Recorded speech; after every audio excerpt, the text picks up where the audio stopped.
Hmm.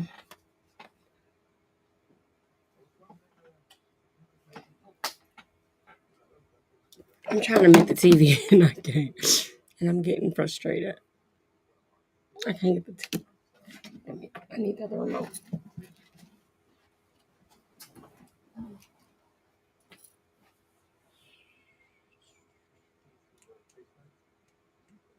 Hmm. I can't seem to find the remote, but that's this remote. That's right. That's the same. Well, there it goes. Okay, patience. I guess I needed to be patient. Good evening, guys. How are you all doing? I won't take up much of your time this evening. My name is Coach Kenya, and I come live daily and talk to you about facing your fears and dealing with weight loss and wellness and how to grow your faith on your journey to better health and wellness. As you can see, it's my before picture. I've lost over 470 plus pounds in about 22 months, and I've kept it off for a little bit over 10 years.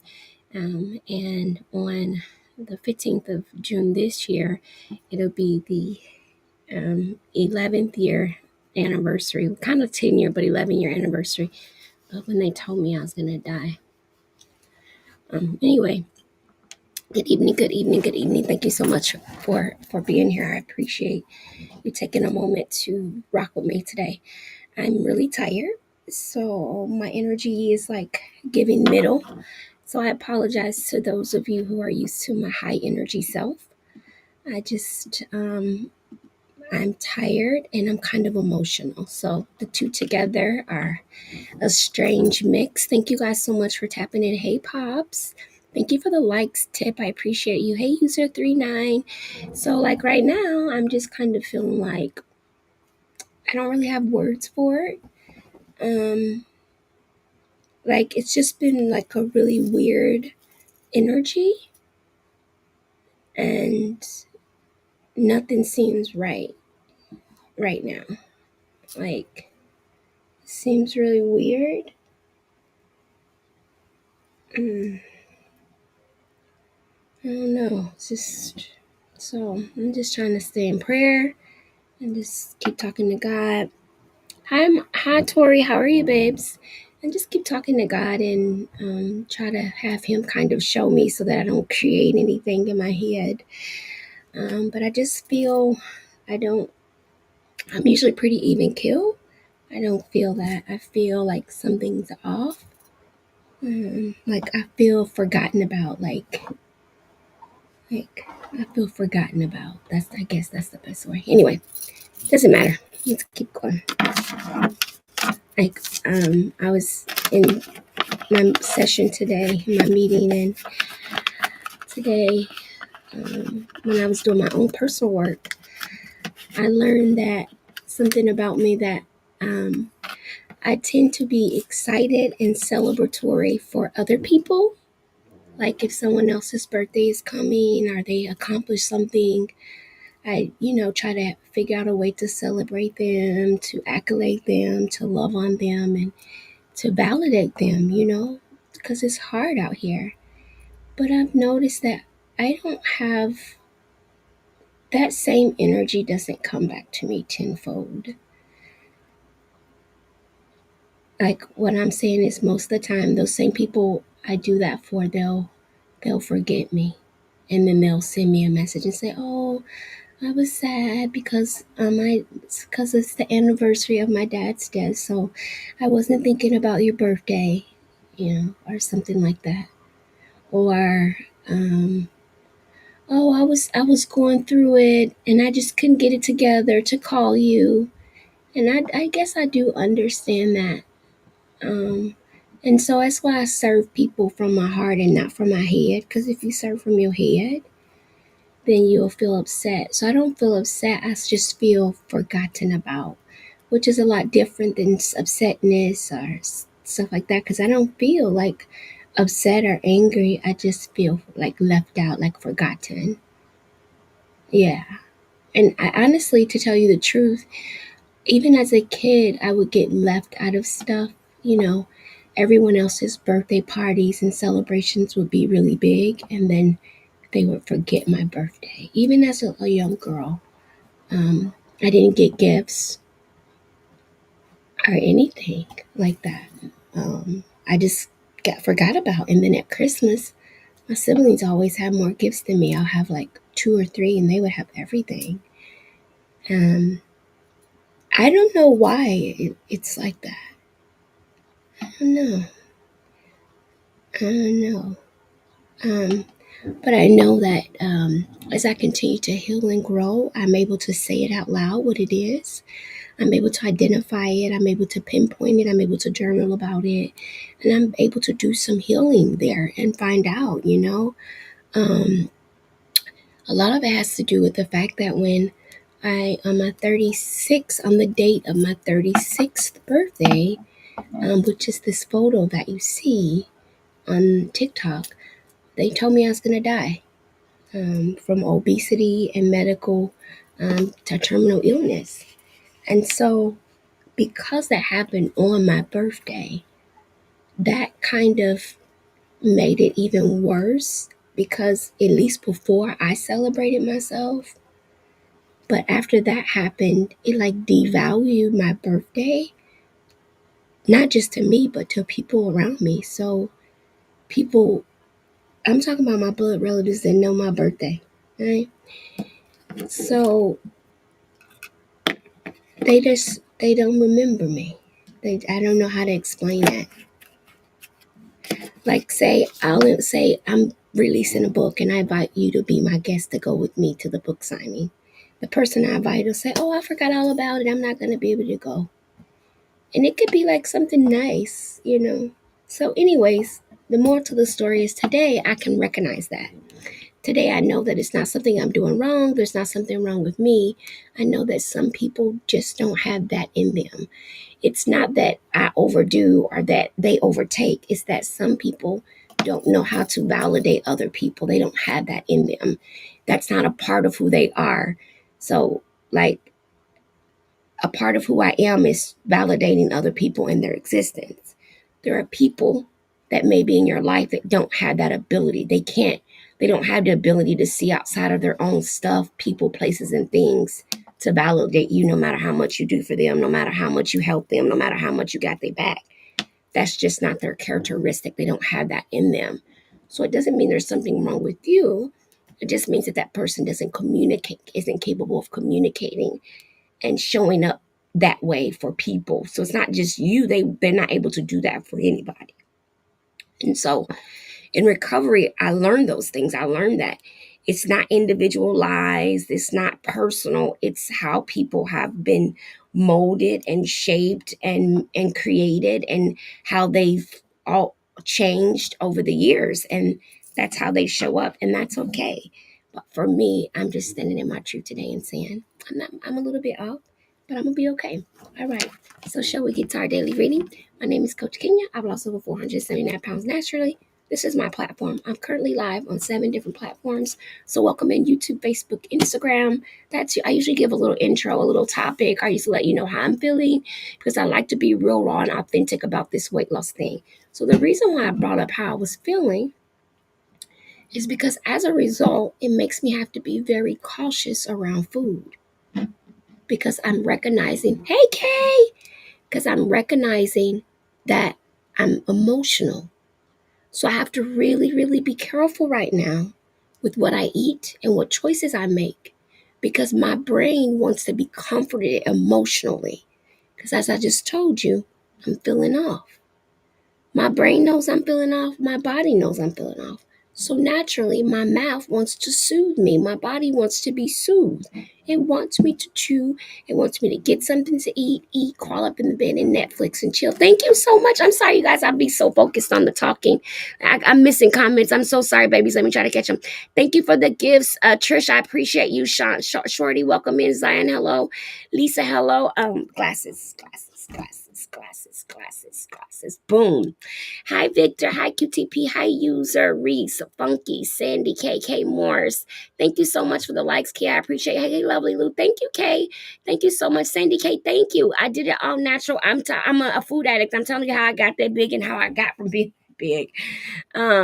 Yes, meal plans work for food addicts. It just has to be done with a therapeutic based meal plan. Yes, there's a such a thing as a therapeutic based meal plan. It's basically a meal plan that's built on emotional sobriety and emotional eating versus just focusing on calories. It rewires the behavior that you have with food, alters the relationship, builds a new foundation, and allows you to create a different lifestyle so you disconnect from the food emotionally. So Kay says, I'm an emotional eater going through a marital issues. My drug of choice is fast food desserts. Ooh, yeah. My drug of choice is those daggone snacks. Boy, I like a tater chip and a cookie. Mm, I like a tater chip and a cookie. Fast food because sometimes I be having bad experiences. Not so much with the fast food. I've never been like a major door dasher. But when I was in hospice and I could order from restaurants, oh, I was turning them up. I would, back in the day, remember you could call the restaurant directly, the restaurant delivered and brought you the food. So when I was in hospice, I was in Norton's Hospital where all the restaurants that opened up late downtown Louisville were right there. And baby, I was getting big old pieces to feed 30 people at night eating it by myself. Right before they close, I call it midnight because they close at 2. Had them bring me pizza, wings, drink, and fries. I eat the fries first, and I tell them to leave it at the nurse's station so they'll think that it's food for the nurse's station. But what happens is the nurses would bring it in my room. And once they bring it in my room was quarantined. You couldn't go back out. So it got ate all the time. So yeah, I will emotionally feed, snack, nibble, sip. I'll even sip my way to emotional clarity because of my food issues. Because when I was younger, food was my comfort. That doesn't change just because you have surgery. I've had a gastric bypass reversal and almost died. I've used everything you can think of. I haven't had an opportunity, or I say opportunity because I don't think it's necessarily a bad thing. I just think you have to be careful with the GLP-1s and the weight loss drugs. But I haven't had an opportunity to try any of those things because I pretty much got it on lock. If I take an injection, I'm definitely, no offense to anyone else, I'm being lazy because you guys, I don't weigh much of anything. So outside, once minus the skin, I have about 11 pounds of skin all over, and then I just have this piece here and a little bit on my thighs. I don't have a lot of skin, so to do that, that would be, me being out of line. That'll be me trying to feed into the vanity portion of my addiction, because there's also a vanity part that comes with the food addiction, right? So it's not just the eating, there's a vanity portion of it as well. And there's a shame portion, and there's a guilt portion, then there's a loneliness portion, right? And so it's not just that we are emotional eaters, it's that the emotional eating actually takes care and resolves issues for us. So because the emotional eating resolves issues for us, that's why y'all gotta stop trying to dog us and degrade us and tell us to just stop eating. I don't cuss, but I almost said B. If I could just stop eating, I would have never made it to 592. It's not that easy for people like me. You might not be like me. Take what you like and leave the rest. But if you relate to anything that I've said thus far, then you know what I'm trying to say. You cannot want to eat. You can go out and buy everything healthy. You can take all the snacks out of your house and you will wander your way to get a snack. You cannot have eaten no sweets for weeks and weeks and weeks, and you will find yourself eating a sweet. Why? Because the body can do restrictions and restraint. But if you don't heal that brain and mindset, it can't do it like that. It requires the actual processes and work to alter the thinking that goes with the behavior. So what happens is people will stop the behavior, but now the thoughts are roaming freely. So although you may suppress them, the minute you let one of those thoughts out of the closet, they all coming out. They all coming out. That's why sometimes what'll happen, you can be on a weight loss journey and then you go to like a party or a wedding and you don't eat anything, you don't eat no junk, and at the end of the night you slip up and eat a piece of cake, and then when you get home you eat some candy, and the next day you get a candy bar, and then the next day you get something, and then before you know you're back getting your big gulp and your donuts in the morning, and then you're back to getting your coffee with all those creamers, sugars, 17. You go to Starbucks and get a half and half, low fat with skim milk, but then you get caramel, cookie crumble, drizzle, 7 caramel pumps, 8 brown sugar pumps, 3 pumps of raw sugar. Once you get off that, boo, why are you getting the skinny stuff? Just get the real thing. Go on and get the real thing. Like, if you're drinking a whole case of Coke Zero, boo, drink the real daggone pop. Well, it says no sugar, but baby, you're drinking 11 of them. That's sugar. That's sugar. 11. You drinking the whole case. Yeah, that's different. You're not drinking one.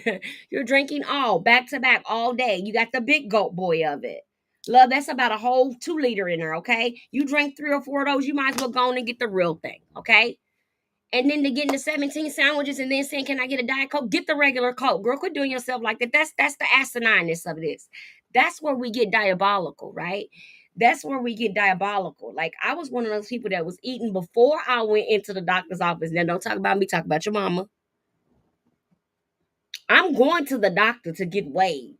But my food addiction is so raw and raggedy that on my way to the doctor's office, I have to stop and get something to snack on. So as soon as I'm out of the doctor's office, I have something to eat because I know he's about to disrespect me and emotionally upset me and say something crazy about my weight or my obesity. Hi, Queen. How are you, beautiful? So because I know he's about to say something about the fact that I have not lost 1 pound since he last saw me, I'm prepared to go ahead and calm myself down after the fact. How many people done ever did that? See, we gonna have a little truth in there tonight. Truth or dare? How many people done went through the drive-through before they went out to eat with a group of people? Because you didn't know if you was gonna like the food at the restaurant, so to make sure you was full and you didn't overeat in front of everybody else, you stopped and got something to eat so you could always be halfway full. Yep, Queen. Thank you for telling your truth with me tonight. I appreciate you, Queen. I appreciate you. I appreciate you. Hey, Ultimate. Hey, Tier. Hey, Tori. Who else can relate? Anybody on Facebook, Instagram, YouTube? How many people can relate? How many have you been invited to something and you was worried about the food, so you ate before you went? You know, those are all food issues, right? I mean, I get being safe about food, but I'm talking about if you know, you know. I don't have to explain that. If that's not you, it's not you. But some of us in these rooms that I'm in, there's 7 lives right now. Some of y'all know exactly what I'm explaining right now about the food, about the going to eat before you go. Hi, Ivy. Welcome in. Thank you so much for being here. Hi, Arbisco? Araba. Is that right? Araba. What I'm saying is that when you choose to calm yourself down and you engage in things that make you anxious, you will find yourself preparing to soothe the anxiousness in advance without acknowledging it or being fully engaged in the action.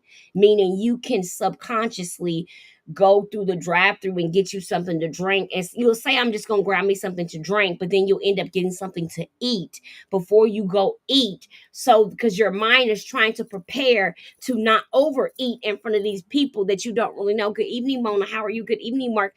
And so what ends up happening is this is a part of this kind of unspoken cycle that some of us live with. So when people speak with us and say, "Just stop eating," "Ma'am, I'm not slow. I can follow your meal plan, ma'am. That's not my problem. My problem is my brain, after a certain amount of time, can consistently buy into what you're talking about because I lack a little bit of self control, self discipline, and self esteem. I need to be willing to find myself valuable enough." Now, follow me now. The credentials is in the bio. That's how I'm gonna start saying. I'm not gonna keep explaining myself, y'all, because I be tired sometimes of how I can talk about what I'm talking about. I'm a retired professional behaviorist and counselor, so that's why we talking about what we're talking about. Okay, got that part out of the way. What happens is we can groom our behaviors to overeat before we engage in the food. Good evening, Lisa. Hi, health hunt. I think. Starshine, thank you so much, and thank you for the follow. So what I mean by that is, for those, and this is a very probably the best signature way that I can explain. Okay, so just follow me here, guys and girls. When you have a tendency, okay, it's just a certain category of us. I follow in all the categories because I'm an addict. Okay, Addicts are in every category. We restrict, we overeat, we undereat, we sneak, we lie, we manipulate, we do it all. We doing whatever we can to get a morsel, okay? We are. I'm just telling you the truth. Um, but what happens is some of us are catering to this emotional emptiness through our behavior with food, and that's why we can't lose weight, because we're not eating to nourish our bodies. We're eating to comfort ourselves at night before we go to bed. Now, remember, this is truth or dare. So, truth or dare. Are you someone who sips on coffee, water, tea, or soda all day long, does not eat anything outside of sunflower seeds, walnuts, or some type of snack, and when you get home in the evening, you either cook, DoorDash, or order a large meal, and because you're only eating one meal, you justify the behavior? You eat, sit down, binge watch, cell phone, TV, then go to bed and repeat that every day.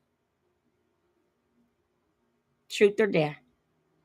It's not to degrade you or dog you. I'm going to explain to you what's happening. There's actually something happening that you're not aware of. It's subconsciously, you subconsciously groom your circumstances to have to be where you end up having to eat that one large meal at night before bed so that you can sleep better. Because what happens, people who've done that for so long, when they try to start eating early, they end up going back to the kitchen or waking up out of their sleep and eating. See, this thing is so diabolical. It's like this. Have you ever seen those rubber bands, those rubber band balls? How the rubber bands are all on that ball, and you got to unwind one to get to the next, to get to the next, to get to the next. Because this is a rubber band ball. This is a rubber band ball. Because what happens is then, if you look at your relationship status, you will notice that some of us eat late at night and go to sleep because we are lonely. As a matter of fact, we eat that meal in our bed while watching TV or on the laptop or on social media. And then when we're done eating it, we put that bag or food or whatever on our nightstand. We watch a little more TV and then we roll over and go to sleep.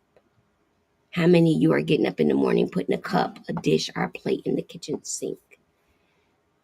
This has more to do with filling the void and emotional emptiness than it does the meal.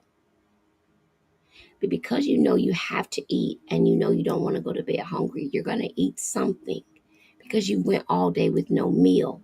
So the facts have been stacked up against you to where you have to eat that meal. The problem is that time of night, that much food in one sitting after not eating all day, right there are all the wrong reasons to ingest a meal. Yeah. So anyways, let me get the reading done. Hi, cousins. How are you? Thank you for the follow, Lisa. I'll get you guys back. Let me get the reading done because I don't want to take too long, okay? We're on day 179. We've been coming together live, you guys. I'm blocking my face. I'm going to turn it a little bit. We've been coming live together, you guys, for 179 days. We've only missed a total of 6 days. I did count. Meaning where I posted a live video instead of us going live. Because sometimes I don't feel well. I do live happily with the terminal condition. Sometimes it flares up and I have to rest or it will not be happy with us, okay?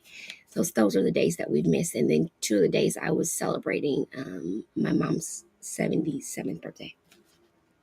Okay, day 79, David Komalafi. So if you're interested in the books, says, do all things without complaining and disputing, that you may become blameless and harmless, children of God without fault, in the midst of a crooked and perverse generation, among whom you shine as lights in the world. Philippians 2:14-15. Fault finding. Principle.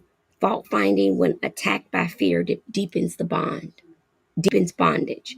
Fault finding when attacked by fear deepens the bondage. Let me read that again. Fault finding when attacked by fear. Oh, when you find fault in others and become fearful, it deepens the bondage to the fear. Oh, okay. Prayer. I repent of fault finding. Oh God, forgive me in Jesus' name. Fault finding in yourself and in others. Hi, Gina. Fault finding in yourself and others. I'm loving it. I'm loving it. I know my Wi-Fi is wacky tonight, y'all, and I'm so sorry. Please, I apologize about my Wi-Fi because I can see it's wacky. It's like spinning and my comments are like delayed. So I'm sorry. Then it says, power to prevail over grumbling and doubting. I receive it in Jesus' name. So if you're kind of complainer, fusser, sasser, negative Nancy, some of us be negative Nancy's and Debbie Downers for ourselves, but we the cheerleading squad for everybody else. Girl, get yourself together.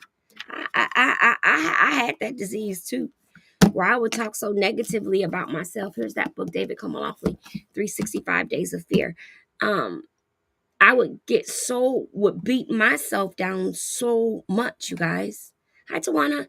I would beat myself down so freaking much that no one else had to say anything negative about me. Because the things that I was already conjuring up in my own mind, in my own head, were already bad. So anything you did, anything you said, anything you acted, any of your manners just added to the fact that I was already wearing myself down. I was already emotionally abusive to myself, calling myself every time something didn't go my way. It was my fault. I was stupid. I was dumb. I couldn't get it together. Why can't I get it right? Blah, blah, blah, blah, blah, blah, blah, blah, blah, blah, blah, blah. Okay? All of that. I think I'm supposed to say, my mom just said, please make sure ladies and gentlemen, don't forget to get your daily heart me. Anyway, so I really struggled. And when I start to see those things, that's when I start to heal. Hi, Paula. I start healing because I start seeing and then not denying. And the most rawest and rawest and realist, I don't know if those are both words, realization that I had was it's my fault. High patience. It's my fault.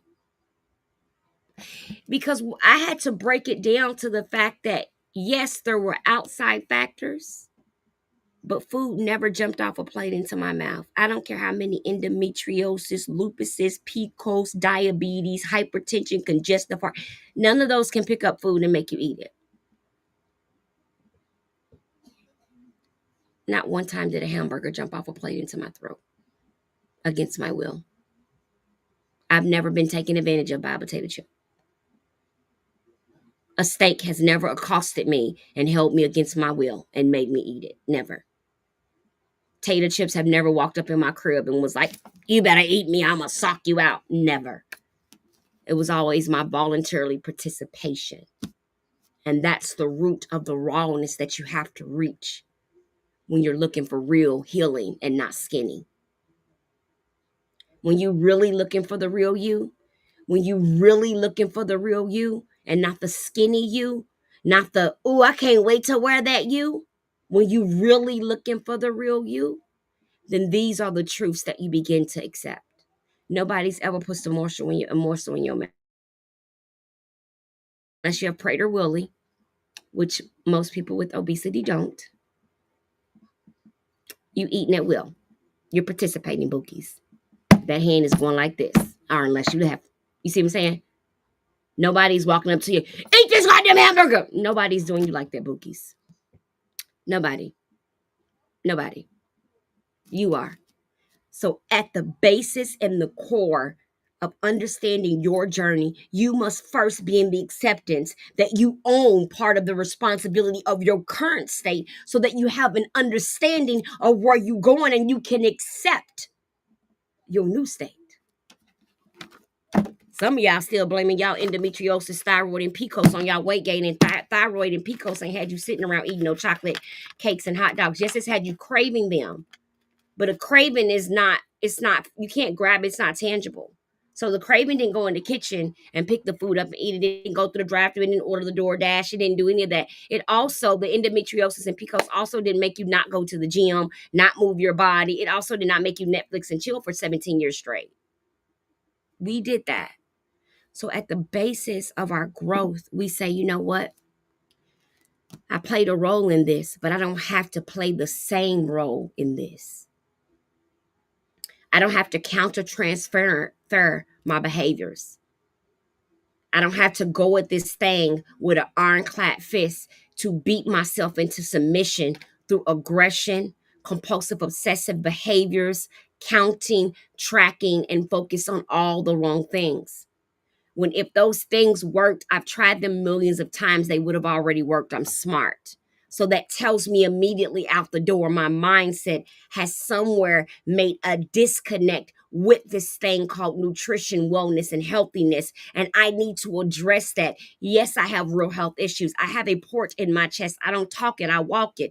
I live a life where I must maintain things. Understand me? So it's not that something happened. I lost weight, I did. And I still got the same terminal illness I had at 592 pounds. That's why I tell people it's important that you're seeking healthy and not skinny. Because you'll walk around here and get skinny and be done did all the wrong things to get down there, and your butt will end up with medical problems, but you skinny though.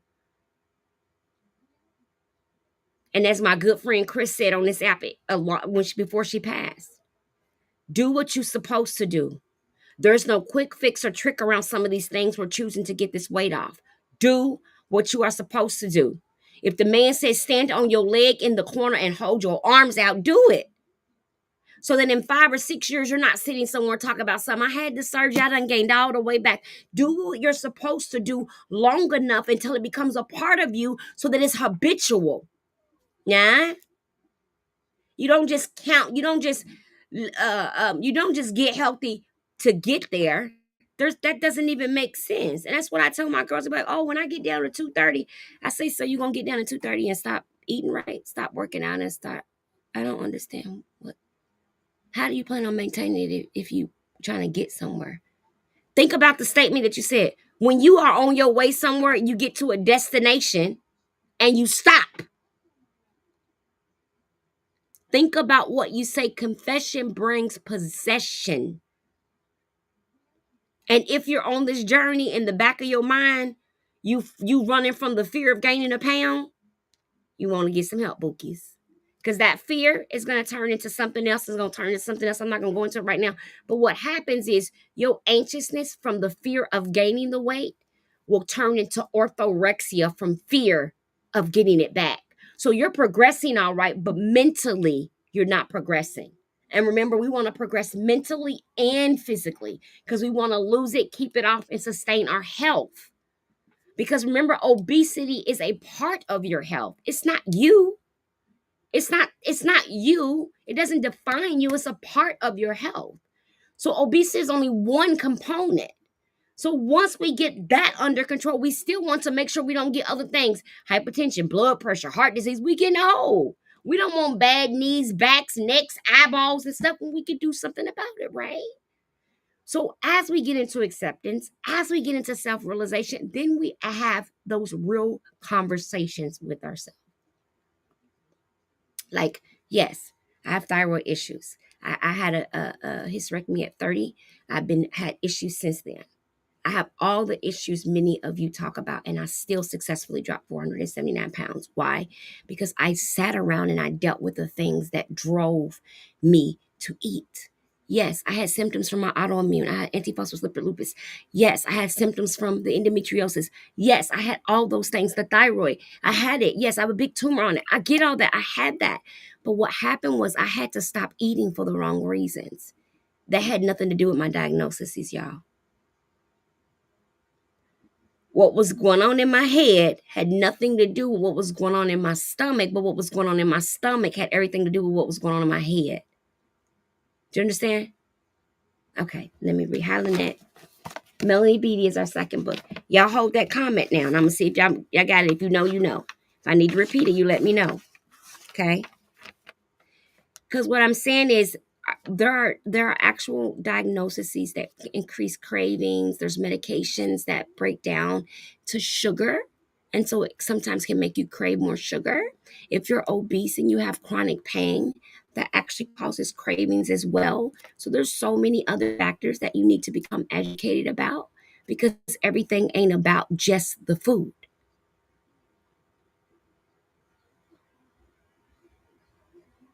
Right? That's why you have people that go vegan and they're still big. You have people that stop eating meat, but they can't lose any more weight because they then start overeating carbs and potato chips and cheese. Why? Because in their mind, it was the meat making them big. It wasn't the fact that their size portions was off, the timing they were eating, the metabolism is slow, and then you add all the medical stuff. So you think I'm going to stop eating this thing and it'll get the weight off, and it will initially get the weight off. But what then happens is you begin to pick another thing that you become overly obsessive, compulsive, or you crave. Because we didn't address the issue of why we did it. We just switched it to something else. Counter transference. We're transferring that desire to be soothed by the food into the gym, into the counting, into the tracking in the app. I feel so good when I track my food in the app. But some of y'all don't even be plugging all the food in the app. Right. Because you don't even know all the ingredients when you go out to eat. You don't know all the ingredients they use in the kitchen. So how you going to accurately track that? Tell me something, I'm tracking everything I eat. No, you're not. I remember I sat and ate myself to 389 pounds in 10 months. I'm a real food addict. I know all the tricks, the trades, the lies, the buys, and the cries to get food. Boo. All of them. I even know all the lies, the tricks, the trades that you tell doctors, nutritionists, and people. Because I used to do it. Yeah. Uh-huh. I was told a million times to go eat better. Gave me a printout from the doctor's office with the things I'm supposed to eat and the things I'm not supposed to eat. And half the time that paper didn't even make it on the refrigerator or in the house. Yeah, I went to the store, all right, to pick up my medicine, but I made sure when I picked up my medicine, I got my Snickers, my Doritos, and my Oreos. What are you talking about? And then when I went back to the doctor in 30 days, I told him I had done everything he told me to do, and it still wasn't working. Because, see, I wanted the surgery so bad because I thought it was going to fix my brain. I didn't realize the weight loss surgery doesn't do anything but make my stomach smaller. It doesn't control my cravings. It doesn't control my urges. It doesn't heal any trauma, pain, or anything for the very reason I started eating. It doesn't make me unraped, unmolested, undomestic violence, unbeat, unhomeless, unneglected, unsuicidal, unanxiety, anxious, undepressed. It doesn't make me any of those. I'm still all of those things. I'm just healed in a lot of those. I'm still working on it. But you get the point I'm making. All right? Okay. June 11th.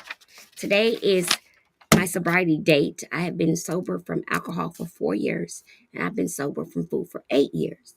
The reason why I'm sober from alcohol is because I am an alcoholic with food. And what that means is I eat until I feel a heightened high or drunkenness from food. And when I cannot get food, I overdrink alcohol. Therefore, I have to get rid of the beast and the beast's cousin. Do you understand?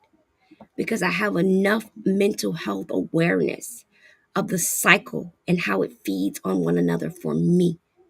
This is the benefit and the work that comes from therapeutic weight loss coaching. You can find the pathway of connection. Listen to what I just said. When I was in hospice, I could not get to alcohol. So I sat in a hospice bed, and in 10 months, I gained 389 pounds because I was eating over 20,000 calories by 8 a.m. in the morning. And one day I was eating in excess to 90,000 calories sometimes. A day. A day. So of course I lost weight when I ended up getting on the feeding tube. Of course. And they were putting shakes in there because I went from eating 1,000,000 calories a day to barely eating 2,000. But it wasn't that I was calorie counting. It was that I wasn't engaging in all the daggone stuff I was eating no more. I wasn't buying cases of Doritos. You know that you can actually, in a grocery store, you know what, I'm not going to tell y'all that. I was about to feed into somebody's addiction right now. No. Let me just tell you, I know how to order food from the grocery store, like I'm a store, and get wholesale prices for food from stores like Kroger's, Albertsons, Safeway. Like I'm a real food. I know how to get food at the end of the night from restaurants and everything. So what I'm saying, that has nothing to do with my medical conditions. You see, that's all me. That's all me and my fixation and my disease of needing to eat and have something around in case I get too upset. I can calm myself down with some gum, some candy, some something. You understand? Okay. June the 11th. So, anyways, my sobriety date is 7/11/2021. 7/11/2020. I'm sorry, 7/11/2020, because this is 25, and I've been sober 4 years, and this is my 5th year of sobriety. So yeah, okay. June 11th, Melody Beatty, codependency, journey to the heart. Be honest with yourself. Ooh, that's a good topic. I was just telling you guys to be honest and get raw and get into self-acceptance. Be honest with yourself. Hey, what are you feeling deep down inside? Under the anger, under the rage, under the numb, I don't care. It doesn't matter. Are you feeling really scared, hurt, abandoned? Go more deeply into yourself, your emotions, than you ever have gone before. Be more honest with yourself than you ever have been before. The way to joy, the way to the heart is tender, soft, gentle, and honest. The way to the heart is to be vulnerable. You don't have to be so brave. You don't have to be so strong. You don't always have to walk away with your head held high saying, I can handle this. I've been through worse before. Become angry if you must. Feel your rage if it's there. Go numb once in a while if you must. Then take a chance and go a little deeper. Go way down deep inside. See what's there. Take a look. Risk being vulnerable. Love yourself and all your emotions. See, we start off talking about emotions. Be as honest with yourself as you can. Say how you really feel. June 11th, Melanie Beatty. And that was our reading for today. That's all I have.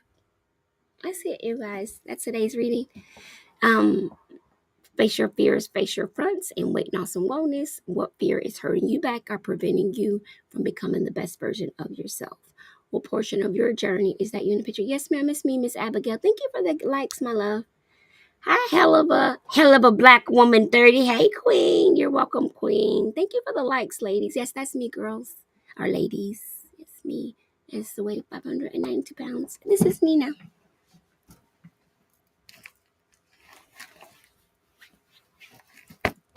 No saggy bag. I'm happy about not having that, y'all, because I can't have surgery. I can't have any of my skin removed because I have a terminal condition. Oh, my love, I was just talking about it. Therapeutic weight loss coaching with meal plans,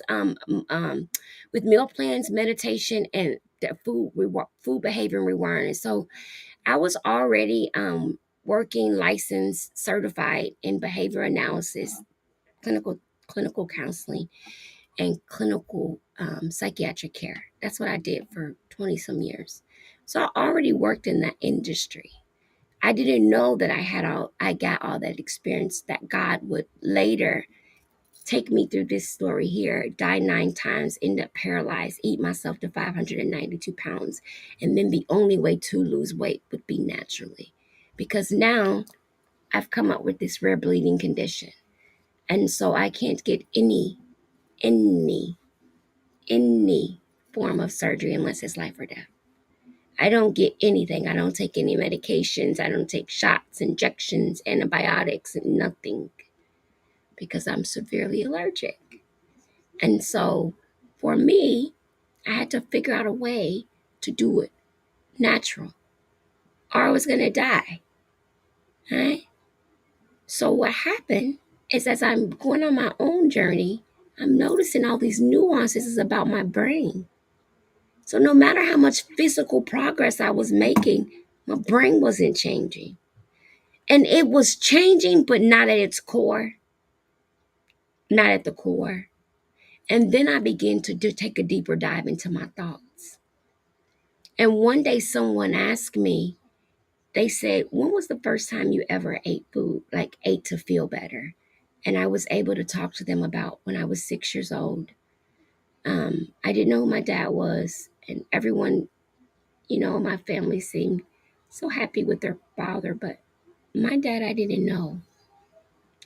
And so I was crying for my father. And my family was making fun of me. And so I went into the closet as a 6-year-old little girl. And I took a belt. And you know what I tried to do. And um, from that incident of being told I wasn't wanted, it changed my life. That one day, me calling that woman and her telling me that no one wanted me because they gave me the number to call my dad. I was crying for my dad. My entire life was based off not being wanted. Every friendship, every relationship, every boyfriend, every marriage was based off of not being wanted.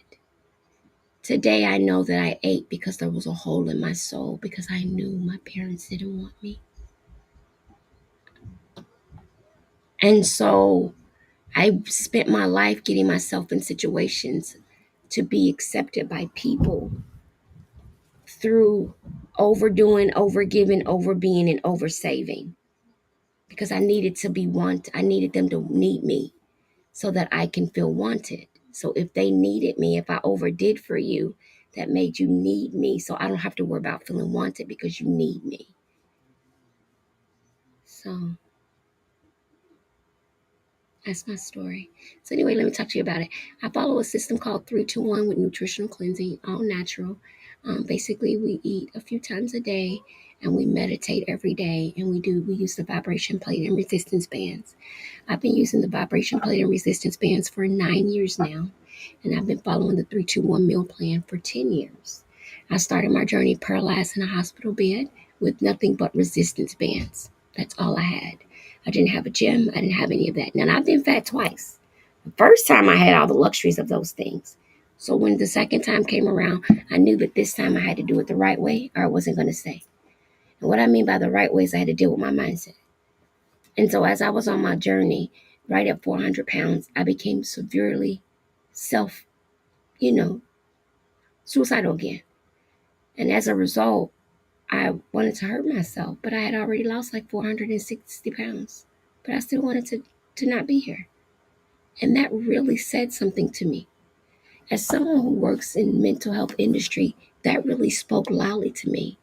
And that's when I really seen with my own eyes and my own story that I was wearing a size 5 and I still felt like a mess inside. That right there taught me is I can get as skinny as I want to be, but if I don't deal with the inside me, I'm going to be sick and skinny instead of big and skinny.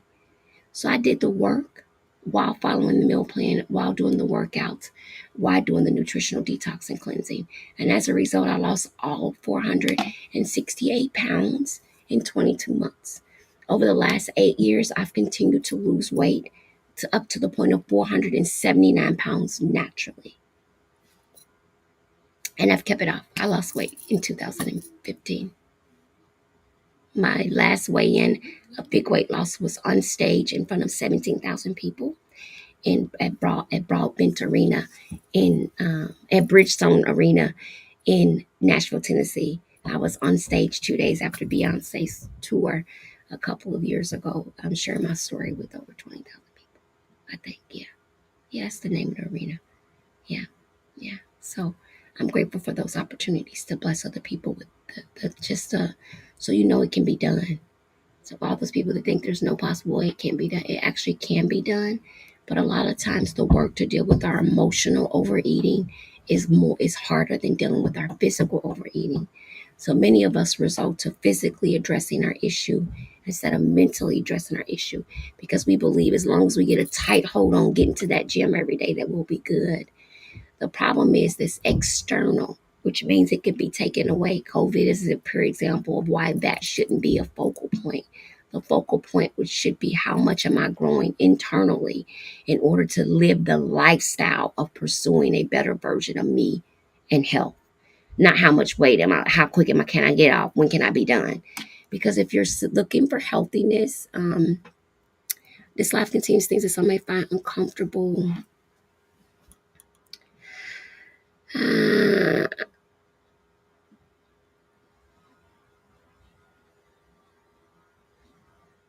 Okay, you guys, I had to put that up. It's because I used the word, or one of you guys said, I don't know. I guess because I used the word unalive. it gave me a flag. I think that's because I didn't say cussing. I wasn't cussing. I didn't say no cuss words. So it had to be because I said unalive or something. I think. Anyway, more to the story is this was a motivational video, not a sad video. So if that was sensitive to someone, I apologize that you're feeling sensitive. But if me telling you my story about my experience was sensitive, you might want to call the hotline or something and try to get you some help so that you can get help for whatever you're going through so you don't have to suffer alone. Hi, Tina. How are you? Queen, thank you so much. Oh, Abigail, thank you. Yeah, don't say it's not. I don't think it's like, I appreciate you saying, I'm sorry, and I totally understand what you mean, but I don't feel sorry about it today now that I'm aware of what was going on with me and I understand. I even understand how I got as sick as I did and everything, and I talk about it off and on in the different lives. I give a different aspect of my story just to help a different person so that they can get the direction that they feel they need to be in for their journey, Um, and so these lives that I do them daily, and we actually just come and read these 2 books and talk about our wellness and our goals and how to show up better for ourselves and look at our emotional mindset. That's it.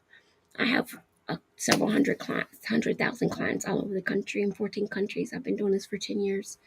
So the TikTok Live is a bond that my tribe and I made.